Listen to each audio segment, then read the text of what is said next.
ka dyan? Ba't di ka sumagot?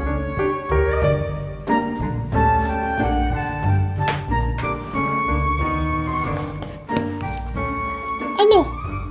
Anong dahilan? Ba't nagkakaganyan ka? Kasi ate, hiniwalay na ako ng girlfriend ko. 1 taon na nga kami. Nagulat na lang ako, bigla niya nang sinabi na ayaw na niya. Ano daw dahilan ng hiwalayan niyo? Sabi niya, wala daw direksyon ng buhay ko.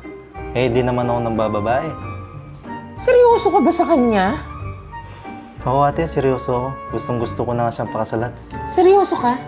As in, seryoso kang aanakan mo siya? Wala namang masama doon, di ba ate?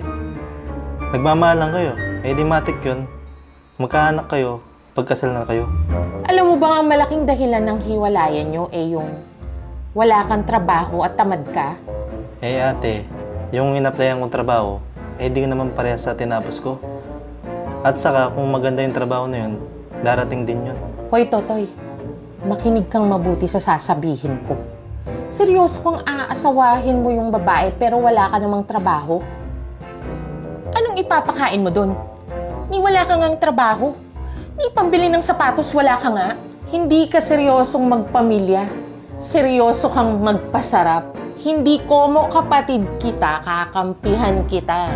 Kahit gaano nyo kamahal ang isa't isa, pag wala na kayong makain, maghihiwalay din kayo. Saan kayo kukuha ng pambili ng gatas at diaper ng anak nyo? Ano? Mabubuhay na lang kayo sa utang? Dapat ka ngang matuwa dahil may chance ka pang baguhin ang sarili mo. Bago ka mag-asawa, Toy, bago ka mag-isip na lumagay sa tahimik, magpayaman ka muna. Kahit ako din yung babae, iwan din kita. Hindi sapat ang pag-ibig para mabuhay ang relasyon. Ang tamad, walang mararating. Hindi importante kung maliit o malaki ang sahod mo. Ang importante, nagsisimula ka ng baguhin ang sarili mo. Alam mo, Toy, ha? Bilang ate mo, kung nagkaganyan ka man, gawin mong inspirasyon siya. Dahil mahal mo siya, di ba? Kung naging successful ka, makikita mo babalik din yun sa'yo.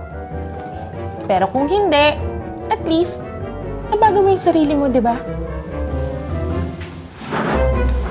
Toy, pag-isipan mo yung mga sinabi ko sa'yo.